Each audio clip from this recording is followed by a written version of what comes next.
Las nuevas tecnologías en estos tiempos nos acercan a chen que lle vivindo mesmo al otro canto do mundo. Por iso, güey, me voy enta Filipinas, pa charlar con Marco, que lle profesor da universidad en Manila. Hola, Marco! Hola, ¿qué tal, Silvia? ¿Qué tal plantas? Muy bien. ¿Y tú cómo estás viviendo por así a situación do coronavirus? Bueno, yo creo que como casi todo el mundo, somos aquí en cuarentena, no podemos salir de casa que está mercado básico y pues una mica preocupaos todos, encara que es verdad que la situación sanitaria lle bien, o sea, el número de casos y la mortalidad lle baixa, no se sabe guaire bien o motivo, pero en ese sentido pues simos bien.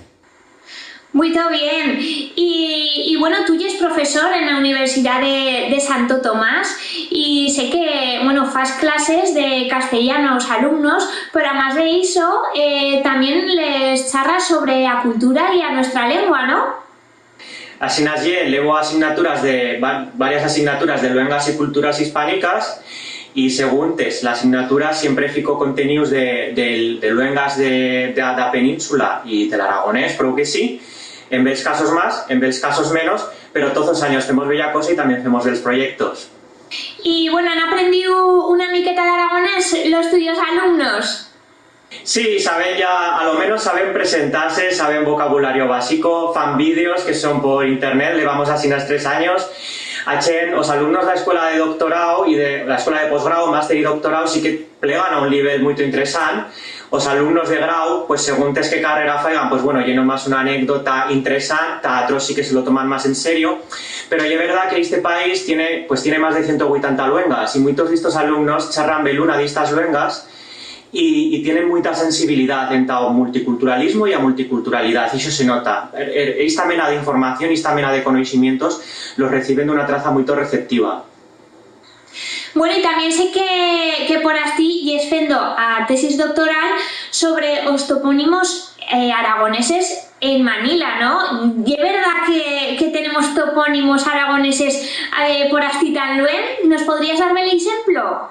Sí, en este marco de la segunda tesis en Filología Hispánica, lo que fue pillar todos los topónimos hispánicos de Manila y trovamos muitismos aragonesismos, trovamos, creo que sí, las provincias, las capitales y Aragón, ¿no?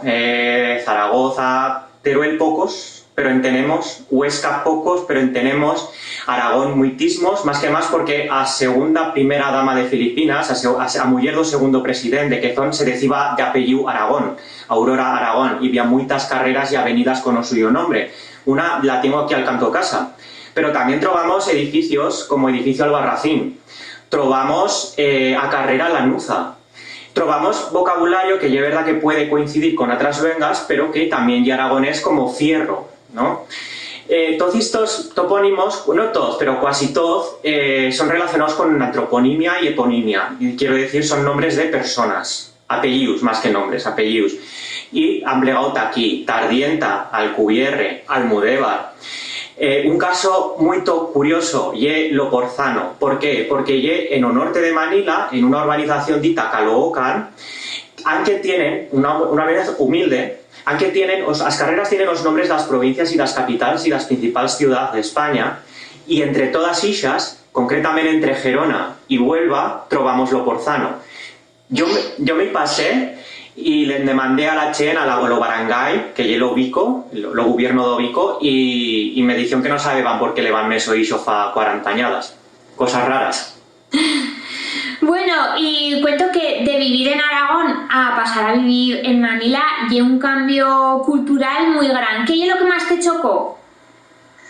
En realidad, yo no concebía que una ciudad que tiene 24 millones de habitantes en toda el área metropolitana pudiese estar tan amigable, tan amistosa. La Chen aquí y Chalanguera, de Peren Adulla, Micadolén, y siempre un buen espíritu que parece que es en un lugar hichón, pero es en una ciudad de 24 millones y pues no tienen vergüenza ta cantar, ta bailar, fan o momo, as moflas, y siempre pues de muy buen ambiente, muy buen rollo por aquí. En una ciudad de 24 millones con pobreza, con calor, con tráfico, con estrés, trobar iso y una cosa que a día de hoy encara en Lucerno con iso. Oye, pues muchas gracias por todo lo que nos has contado, Marco. A vosotros por convidarme. Soy un fidel seguidor de Charrín Charrán y no me lo pierdo online, pero que sí, aquí no lo puedo ver en directo por el horario, pero no me lo pierdo. Oye, pues muchas gracias y sí que te voy a decir que ahora íbamos a ver a los tuyos alumnos y alumnas charrando en aragonés, ¿no? Desde Filipinas, si te parece. Perfecto, encantado serán. Vale, muchas veces. Buenas noches, me llamo Denise Tabor. Ellos me llaman Denden en casa, mientras mis amigas de la universidad me llaman Esmi. Buenas noches, me llamo George Bartolomé, tengo 19 años, soy nacida de San Antonio de Fecija. Buenas noches, me llamo Gwyneth Borromeo, tengo 19 años, soy nacida de Ciudad Quezon. Mi nombre es Margaret Garcia y tengo 19 años. Vivo en Pampanga con mi familia. Entre la cuarentena, cocino diario y miro más cintas. Entre la cuarentena, yo trabajo en los míos proyectos de pasión. Buenas noches, me llamo Denskaister H. Malolos. Tengo 9 años. Soy nacida Santo Tomas, Batangas. Me encanta escuchar música, ver cintas, practicar esportes, cocinar y leer. Me pagollo de basket y tocan guitarra. Muchas gracias por acuéstarme. Rasmia contra coronavirus. Muchas gracias por escucharme. Rasmia contra o coronavirus. Muchas gracias por escucharme. Rasmia contra o coronavirus. Espero que hayas aprendido más sobre yo. Gracias. Muchas gracias por escucharme. Es mía contra el coronavirus.